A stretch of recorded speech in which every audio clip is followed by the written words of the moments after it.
to the SheShed. I am super excited to have you here. Tonight is the last official video or live that we have as it relates to the sexual assault awareness. April is the month that is set aside to talk about sexual assault awareness, and we honor that, but we also talk about it all year. So we will, of course, have more stories from individuals as they talk about sexual assault, how it has affected them, what they're doing with it, so forth and whatnot. One of the things that I want to make sure that we often talk about the statistics around women and sexual assault. And we need to be aware that there are men that are faced with sexual assault as well. And right now, if you would imagine, 1 in 4 men experience some type of sexual or physical violence in their lifetime. So if you're sitting in a room with 4 men, one of them have probably experienced some form of physical assault in their life. The other statistic that I want to bring forth is that 40.1% of Black men have experienced intimate partner violence. And when I saw that number, it kind of shook me because you think about 100 men in a room and 40 of them have experienced some type of intimate partner violence.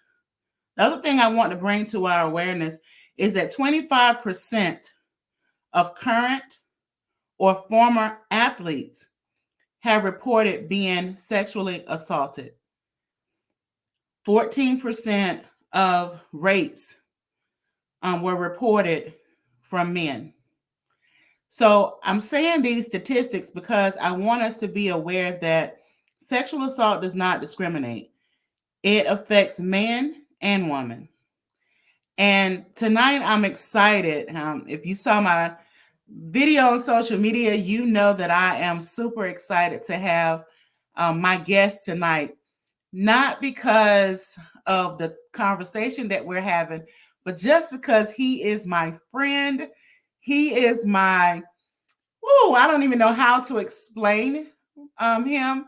We go back far. And I just love him. So tonight I have with me national recording artist Marcel Anderson. Marcel is not only an artist, he is an author, a best-selling author. He is the owner and founder of Accelerated Men, which is a nonprofit that serves boys ages 10 to 18. He is an icon in our community and we love him. So if anybody that knows Marcel, you know that he will literally give you the shirt off his back. And he's just that type of person. So I'm going to bring him on now so that we can have a chat with him. Let's see. There he is. Hello, my dear. Hello. What's going on? Hey, I am super excited to have you here. So you heard all the things that I said about you, but can you take a moment and introduce yourself to the people? Listen, let me fix my head here, look kind of crooked on the camera. Hey, fix the hat. First, I want to say thank you for this invitation and thinking of me, finding it not robbery to invite me into the safe space. You didn't have to, but I thank you for that, for the great and the many things that you are doing and shedding light for the woman, for women across the world, across the nation. And it's a great honor to stand on this platform with you and all of the great things that you're doing. So I want to salute you for all the wonderful things that you are doing, and thank you for acknowledging this month, which is not just in April, but throughout the entire year. For those who do not know who I am, as you gave a brief bio, I won't tarry long. You can simply go to either my website, marcelanderson.com, or acceleratingmen.org. I'm a country boy raised up in South Carolina, a twin brother. My mom had 2 sets of twin boys and 3 sisters. I have a big raised up in a spiritual background where the foundation was God. And as I continued to develop and left high school, went to college, and obtained a psychology degree from Seneca University, got my license in special ed, master's degree in human behavior, and some other things that I've obtained. But ultimately, I just love impacting young men, ages 10 to 18, where I run a nonprofit males mentoring program called Accelerating Men, helping them to identify who they are in God before operating in their purpose. That's literally what we do on a monthly basis. Since we started over 9 years ago, we have served over 150 young men. Over 70 young men have graduated and completed high school successfully. At least 85% of our young men in our program completed AB on a roll as they continue with us. So again, we're just excited about not only the work we're doing with men in particular, but again, with those who just desire to plug into a safe space and to be led and down the right path. So enough about me. Go to my website and read my bio. So, I love Marcel because he has such a humble spirit. But let me tell y'all, he has a way of connecting with young boys that is none other. So, my youngest son, is very introverted, and Marcel was able to really connect with him and help him to, learn to speak out and speak up. And so I have the utmost respect for him. So, we have traveled in many different roles, and it's always amazing when I am somewhere and I see him, and it's like we're kids. We just go run to each other. And I know they'd be like, them some crazy people, but we have that kind of bond. And I just love that. But tonight, we really want to sit back and I want Marcel to tell you his story. For those of you that don't know, he has shared his story in a book. And so I want you to talk about that, Marcel. But Yeah. if you are missing some pieces from what we shared tonight, I encourage you to go get his book. Like, I should have pulled it. I have a signed copy. Like, I have one of the originals, like the ones that before it got to Amazon. So, but Marcel, I want you to share a little bit about your story and your book. Yeah. With this being Sexual Assault, Child Abuse Awareness Month, which is in April, happens every year, same time. It gives me the opportunity to be able to shed light on my story, and even thinking back when I did release my book 2014, not knowing when I released it in April, just a reflection of what took place. It actually came out in April, and not knowing that April was Sexual Assault Child Abuse Awareness Month. So it was purposeful for me to shed light during that particular month on the things that I've experienced. And almost, again, 10 years ago, where I was held up against the wall when my life almost was taken away from me, was caught off guard in a situation that I didn't think I would be able to survive. Was actually held in a home invasion where the robber who held me against my will told me if I did everything he told me to do, I may live. And not knowing what was getting ready to take place, I just did what he told me to do, being handcuffed, blindfolded, and shoved in a wall against a wall, laying face down. When I thought things could not get any worse, he began to realize me with the pole that he had in one hand, and then he realized me with the gun that he had in the other hand. Blood began to shed down my face. My body was shattered internally. Didn't know if I would be able to survive. And even in this situation, I thought things could not get worse. Tina, as you probably read already, when he pulled out my pants to shove the pole up my anal, I thought my life was flashed before me. And when I thought things could get even worse, he did it again. And internally, all of my insides were moved around, where it caused me to have to be hospitalized for at least a month, where I would live with a colostomy bag because of the internal surgery that I went through.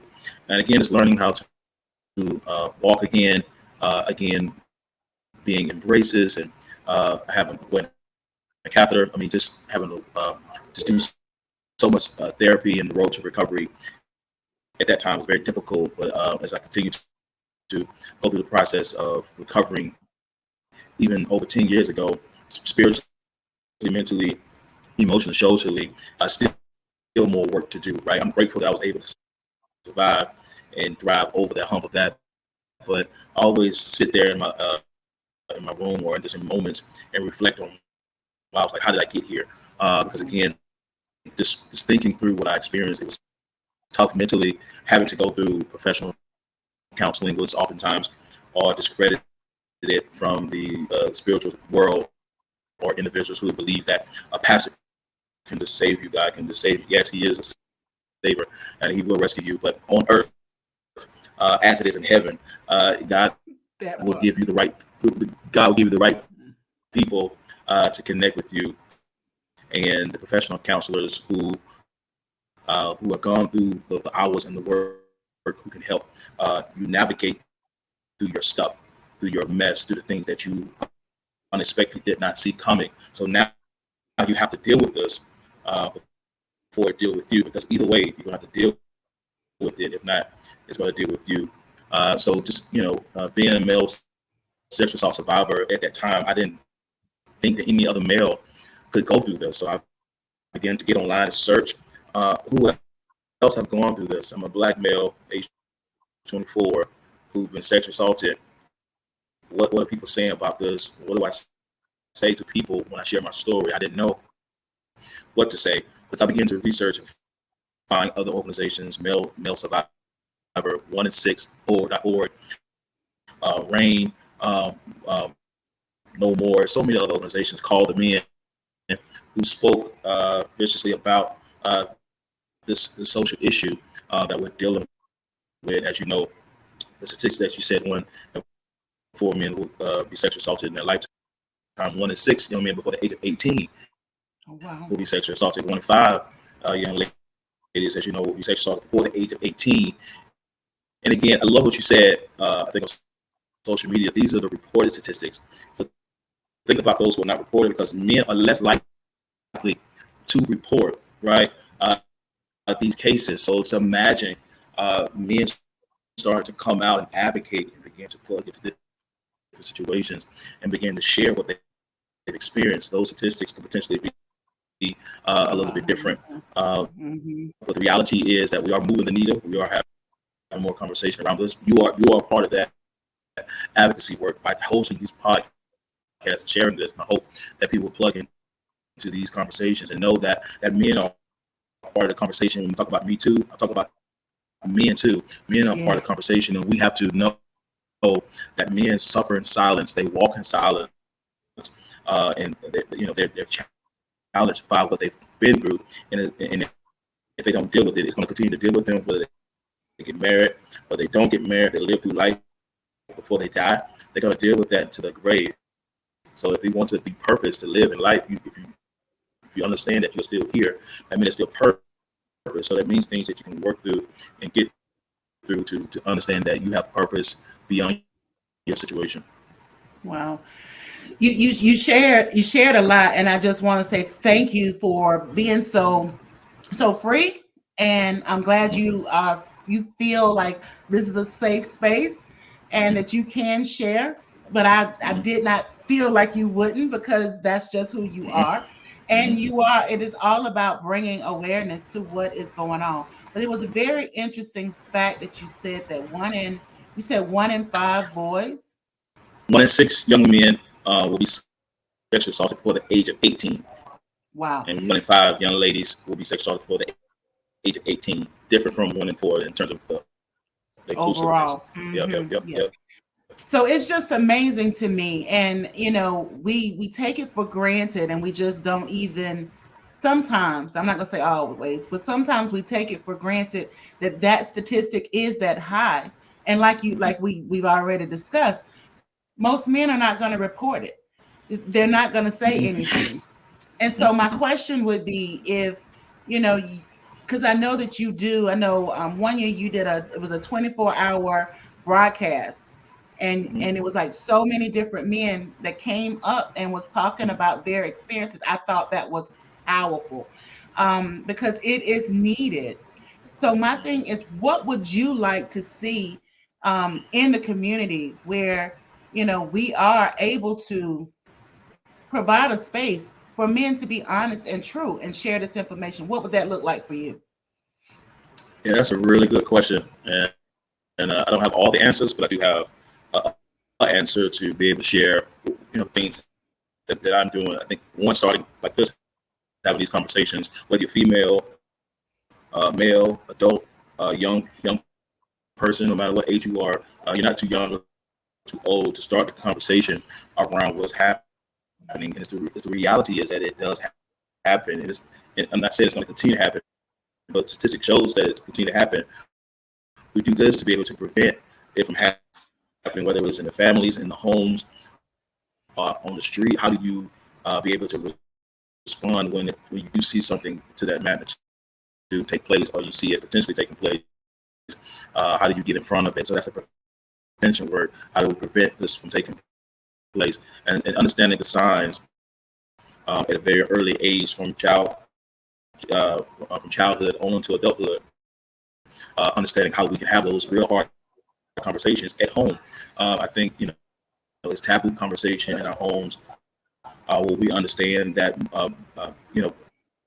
young men and women who are most likely to be sexually assaulted is by someone that they know. It's not a stranger; it's someone that's close to them. So really understanding that these conversations, one, should definitely start in the home, and again, getting around people who are experts to be able to help cultivate, educate you around how to have those conversations. You may not know where to start, but again, just having those who understand how to navigate through these conversations, and then it's protecting. Again, for me, I always told someone, they would ask me, well, am I going to have kids? I said, I don't know.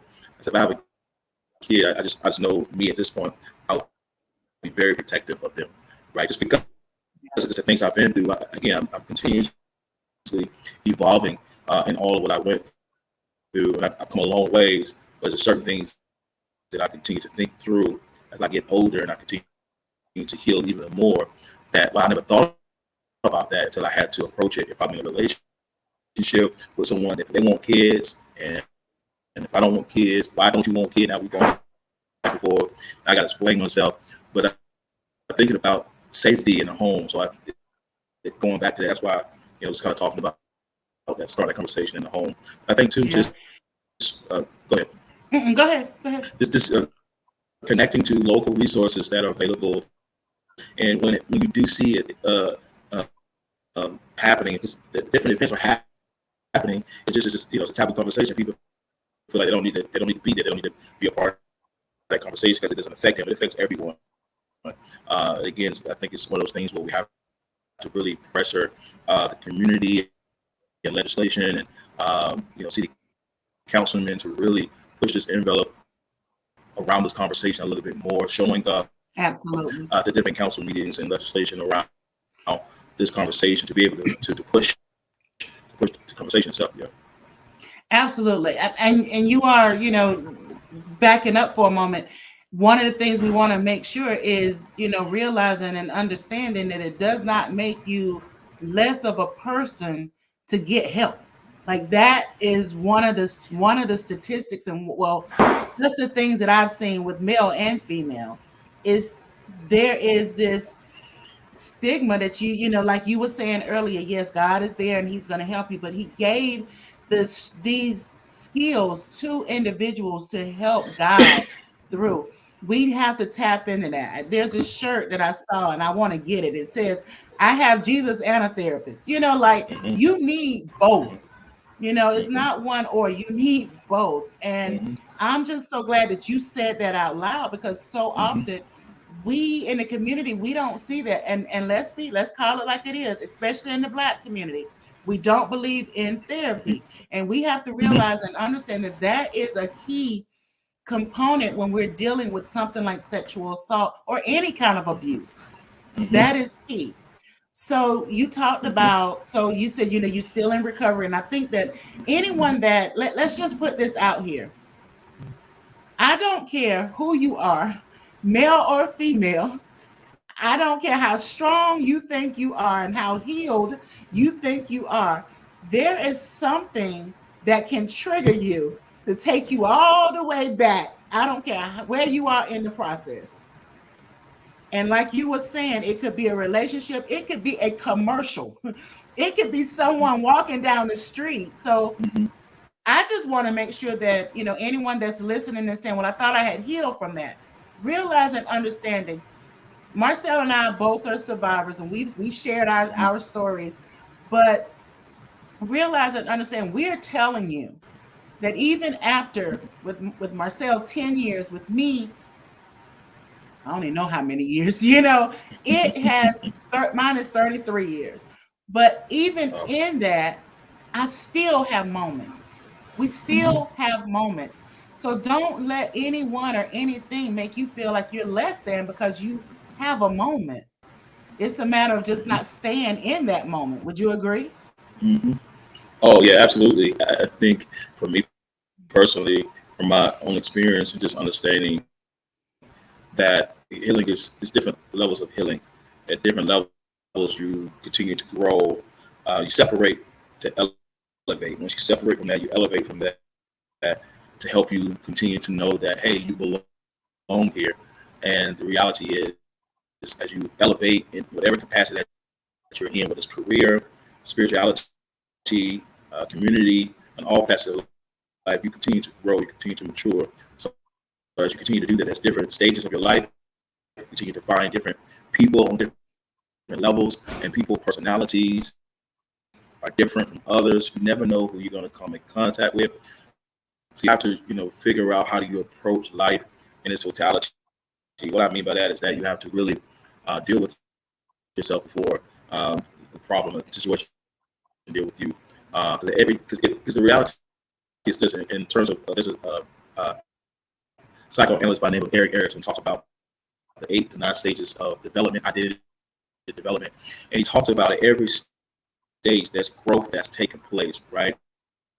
And he said if you never deal with the situation at the earlier stage, you're just carrying over those challenges at the later stage. So you continue to carrying this stuff in a relationship, in a situation, on a job, and people talk to you, and you always triggered or you're responding differently because you never got the help that you talk about that we normally don't go to. We're saying, hey, we're good. We we talk Right. we talk through it, but do you talk to it professionally or you just talk to it personally, right? How do you talk through the stuff in the mess that you experiencing? Because it is mess, it is stuff, it is junk that you definitely had to pour out. So the reality is, how do you deal with that? If you don't deal with it, it's going to continue to carry layers on top of layers. So again, going back to what you said, the help is very essential and needed. I went to counseling for over the last 7 years and getting back into counseling because I'm dealing with something different now as it relates to relationships and how do I want to view myself in potentially being married. Am I ready for this? I never dealt with that because I was just going through the process of life and thinking that, okay, I'm good. But I never dealt with, that other side of being intimate or being connected with someone all the time. I'm used to being by myself. So now I have to open up a whole nother Yeah. conversation of trusting, loving someone in a relationship and knowing that they're not out to hurt me. So why am I speaking to them or saying this to them? If I say I want to be here, but I'm constantly responding in a different way, I need to deal with that because they don't deserve that, right? So you have to really speak to the things that you say you want to move into. So that's where I am now. Kind of segue Wow. in terms of my next book coming out this fall, part two, to still living. It's talking about how to trust God, yourself, and others after you've gone through a traumatic situation. Trust and love relationships. How do you trust again? How do you love again? How do you connect in a relationship? I'm not talking about just an intimate relationship. I'm talking about with friends and family and strangers. How do you connect to all of that after you've gone through something so traumatic? It was interesting because I was getting ready to lead into your new book as well. So it was right on Hmm. cue. But it's very important that we realize that it can be something that happened years ago and it still has an effect on your everyday life. And you're trying to, like you was just saying, you're trying to figure out, why am I yelling at this person? Why don't I trust this Hmm. person? Why am I Hmm. so withdrawn? What is it about this person that I can't figure out? Something just don't Hmm. feel right. Oh, that's a red flag. Oh, that's pink, but I can let it go a little bit until it's Hmm. not able to let it go. And like you said, it's a lot of times because you haven't dealt with those other things. And what is that Hmm. saying? It says, if you do not heal what cut you, you're going to bleed on Hmm. everyone you love. Hmm. And That's good. so, what do you need to heal? Like, I Hmm. think we need to, as a whole, need to think about, and it may not be sexual assault, it could be Hmm. something else, but it Hmm. can cause you to bleed on people that you love. And so, I love Hmm. the That's good. idea that you're coming out with, this new book that's coming out. It's like, okay, yeah, I'm still Hmm. living, but how am I living? How am Hmm. I living? Am I living the fullness of who I am? Or am I only using Hmm. a little bit of me because I'm afraid to let people get close? So that was the next thing I wanted to ask Hmm. you. That was one of the questions that I had in my mind that I wanted to ask was, how do you actually deal with when things come up that are triggers? Like, you said that, it's an ongoing process, but how does what people see right now is the national recording artist, um, the best-selling author, the CEO, this man that's working with these men, and we put on a good front sometimes, but honey, they don't realize there's nights when we crying ourselves to sleep. How do you talk about Yeah. that? Yeah. For me personally, it's my faith. That's one side of it, and connecting to something beyond myself, a higher power, which I believe in, and spirituality. Connecting to uh, the faith that I believe in, which is the Holy Spirit that guides me and leads me when I want to say something. I oftentimes have to shut up and say, this, it's time to be silent, be quiet, because this is not going to end up perfectly the way you want it to. It should be ended the way you want it. It's not about you. I have to continue to tell myself. People tell me it's not about you, Marcel, and I know oftentimes I have to check myself before I wreck myself. It's not about me, and I've started to put myself aside and understand. Even if, I'm glad you said, I do give my shirt off my back to others, but beyond that, behind closed doors, how do I look? How am I viewed for those who are really close to me, and they can tell the true story. Others hear the story, they read the story. There's a different story that is also being told to those who love you, who desire Absolutely. to receive your trust, who desire to want to gain your love, but you won't let them in because you still guard it. You have this wall. What does it take for you to desire what your heart's desire and what you're asking God for? And you're saying this, but you're not showing it. So it's something got to line up. So you have to really do the hard work if you say this is what you want. And I've been in that position to have to do the hard work because I say I want to do this. I want to live my life being single for the rest of my life. For those who may think that question. I don't think that's gonna be the problem. No, that ain't gonna be the problem.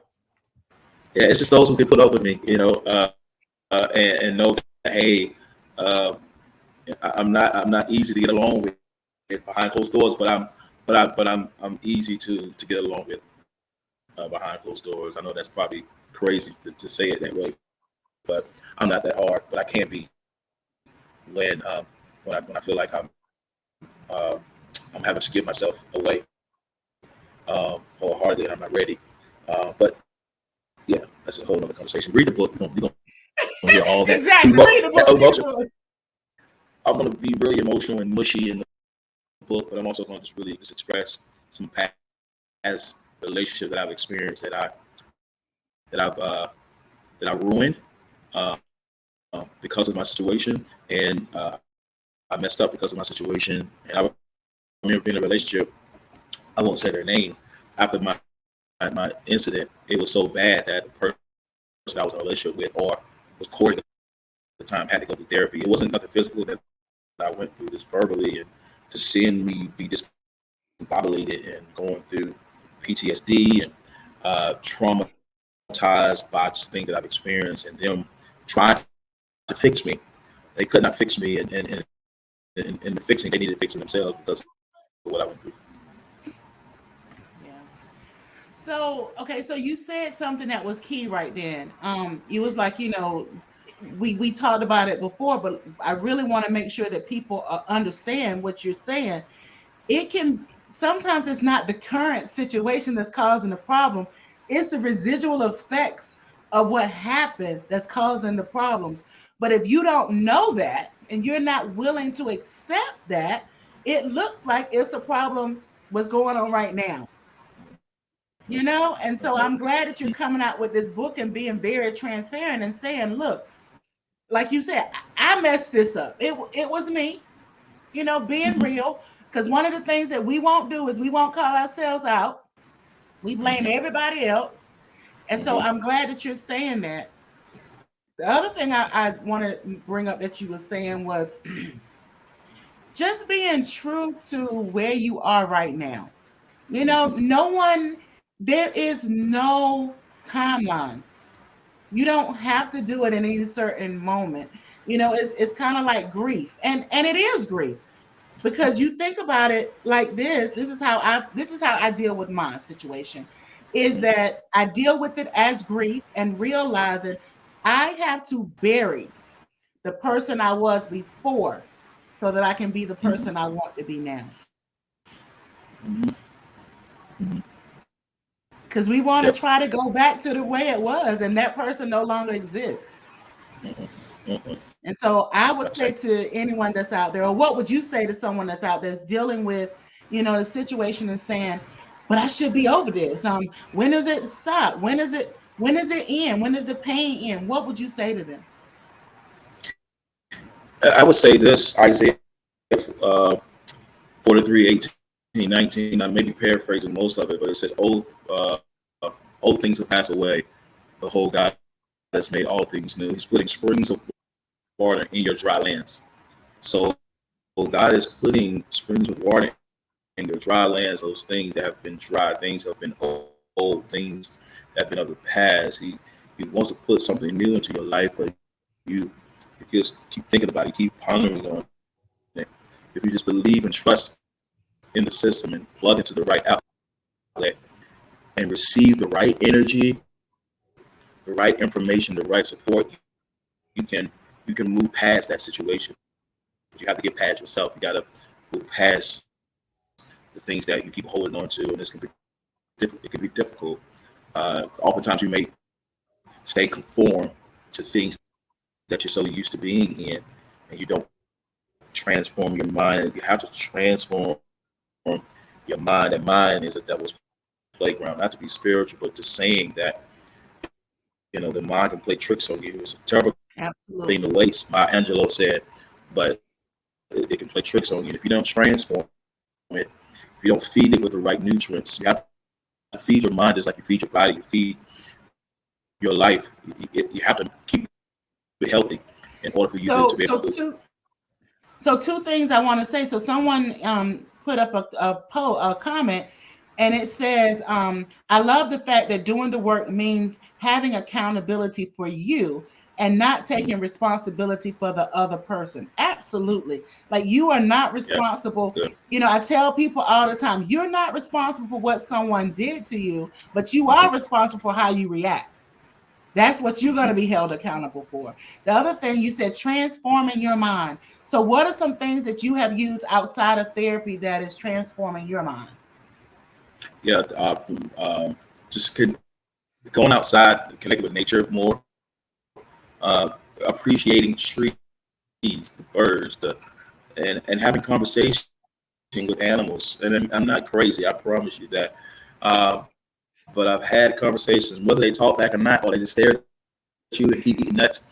It just gives you a sense of connectivity beyond yourself, because oftentimes, uh, it, it's the saying that you're not alone in this sexual assault world. A lot of times, before you connect with people, you are alone. And I'm not saying that for the sense of those who are listening that you're not alone, but you have walked alone. And when you are alone, when you're by yourself, who are you with? Well, God, if you believe in Him, or if you connect with something, it's music or drawing or writing or whatever it is that you connect with beyond yourself, something that you love doing or you finding interest in that allow you to connect with something beyond yourself, right? One Yeah. uh, allows you to know that you belong here and your purpose, and finding what that purpose is gives you the sense to be able to transform your mind, and it allows you to continue to talk this thing out. You can talk this thing out and speaking to those things that will allow you to say, "Oh, I can do this." Right? Speaking, affirming yourself, speaking over yourself, and not allowing the situation or the world or negative thoughts or your situation to overtake you. You just have to condition and exercise in something new. Right? I know when I haven't worked out and went to the gym, I can feel it. So I get back in the gym. It may be fatigued. It may not be easy right away, but it's a process. It's a journey. But I guarantee you, if you keep at it, you'll get to that place where you'll be able to reflect back and say, "Wow, man, I didn't know how did I get here?" Because you put in the work. You put Yes. in the work. You Yes. put in that work, and you'll surprise yourself. Yeah. I love That makes that you sense. said that. I love that you say like it's a constant step. And I'm like this. I don't care if you're crawling, as long as you're moving forward, you're moving. We have to Mhm. keep on going. And I love how you put those words there, because it's just keep going. Just fight until one day you look back in the place that you started. That is your Mhm. standard. You will never go back there. Just Mm. keep moving. So someone said, wow, beautiful awareness of the things around you with a holistic healing approach. Absolutely. Yeah, This yeah, is that's a good. walk. This is a walk that um it takes baby steps. As long as you're moving forward, just be better than you was the day before, right? Hmm. Hmm. Just be, and what does better look like? Better is, to me, um realizing and understanding that I don't have to sit in the same pain that I was in yesterday. Mm. Mm. It's no particular way, right? Just I don't have to sit in that pain. It might be a different pain today, but it won't be that pain. Yeah, So I'm go ahead. and in fact, you said that Eric, he says that when you experience a catastrophe or something challenging, it's not the end of the day for you. That it could be a turning point for your life. You don't have to stay there. It can be a turning point. But in that turning point, how you respond to your situations can either dictate or determine your final destinations. So in my development, in my recovery process, it was moments where I had to sit there and be quiet, just like Joe, where moments where I wanted to say things or people wanted me to say things, I just had to sit there and make sure that I responded the right way, positively and not negatively, because that negative response could have got me down the wrong road. I could have been in jail, Absolutely. could have been in a straitjacket, could have been dead. But my response determined. People like, man, how do you get here? I said, sometimes I don't know, but I also know it was my response, because sometimes I wanted to curse, I wanted to scream, I wanted to do some abnormal things, but my position and my calling calls me to do something different. When I knew that I was called to something greater, I had to sit in that calling and to receive not only the calling, but know that God was calling me to something greater. And I had to answer that call in my silence. Yeah, Mm, yeah, yeah. I had to mm, answer that call mm. in my In silence. my silence. I love that part. I had to answer my call in my silence. Yeah, Yes. See, yeah, somebody gonna catch that later on tonight. They're gonna be in their bed and they're gonna think about that statement. You have to yeah, answer your calling yeah, in your silence. yeah. Pain will isolate you to grow you. It will isolate Mm, you to grow you. Yes. So yeah, yeah, yeah. I needed it. I felt it in my shana now. I'm gonna use that one. I give you credit though, bro. I give you credit. I had to reflect on that Because it just make you, even though we're talking and we having this conversation, but even these conversations is elevating me and make me think and ponder, what did I go through? What have I experienced? What I've gone through has really caused me to really structure and make me a man. It grew me up. Uh, my situation grew me up in so many ways that people don't even understand how it did. And it was some lonely days, lonely nights, but I was grateful to be able to respond to the call, in my silence, because in the noise, I probably wouldn't have answered it. So yeah, yeah, Mm. yeah. Oh, that's good. And the noise, I wouldn't have answered. I wouldn't have heard it. I wouldn't have heard it. I wouldn't You have wouldn't have heard heard it. it. I Yeah. wouldn't have heard it. Yeah, Oh my that's good. gosh. Yeah. That is big. Yeah, you know what? I feel a collaboration on a book coming out of that one, Marcel. I feel it. I feel it. Because that right there is good. You Yeah, know? let's do it. Yeah, And yeah, yeah, and you know how we do. We will put yeah. something together right quick. We long overdue anyway. So We are. that's just We yeah, are. that's We another are. conversation. We are. Yeah. Yeah. Well, I am just super excited and thankful that you took the time out of your busy schedule to come and hang out with me in the SheShed. And so, Hmm. if people want to get the book, because I know that it's going to be coming out soon, are you doing pre-orders, or how are you handling it? Yeah, Are you going to I will. Just follow me on marcelanderson.com. If you haven't got the first book, I would behoove of you to get the first book, which is on my website now, and you will see some promotion work. You follow me on my Instagram, Marcel Anderson one, my Facebook, Marcel Anderson. But simply on my website, you can subscribe to my website, and you can again find different things that's coming up, my schedule, where I'm performing, while I'm speaking, different events that's happening in the season. I'm excited to say my new single comes out next month, called Better Days, featuring Marcus Anderson and Rebecca J. It's talking about better days with female and male coming together. Saying there's better days when you with me. There's better days when we're free. No matter what comes our way, we'll be together always. So just talking about better days when we're together, we'll live free. No one can come between us. And the CD comes out really soon. I'm almost done. I got like 3 4 songs left. It's Trust and Love Relationship. It's a love album. Yes, it's a love album. Talking about the things I went through, the struggles that I experienced of trying to find love, seek love, or understand love. I wrote about it, y'all. I wrote about it in about 10 songs. So you're gonna hear that Oh too. wow. Oh Mm-hmm. wow. Oh wow. I love Mm-hmm. it. I love it. I'm so proud to call you my friend. Likewise. I'm so, I'm so proud to call you my friend. All right, you hold on. I'm gonna close us out. Hold on one Okay. moment. Okay. Okay, so y'all heard it from the man himself. Let me tell you, if you are not following Marcel, please go and follow him because this man is phenomenal. Like he gives you that kind of to make you just want to keep going and keep pushing. But one of the things he said, a couple things that really hit me in my shana now. You cannot hear sometimes you have to answer the calling in your silence. Are you being so loud? Is there so much stuff going on around you that you can't answer the call that you have been sent here for? So if that is the case, I need you to step away just for a moment. It may feel like you're being isolated. You're not isolated alone. Okay? When you go into that isolation, there is something being poured into you to make you a better person. And so remember, you are a boss. You are bold, optimistic, strategic, and self reliant. And as that boss, it makes you the CEO of your own life. And so you have the right to demote, promote, or terminate anyone that's no longer serving purpose in your life.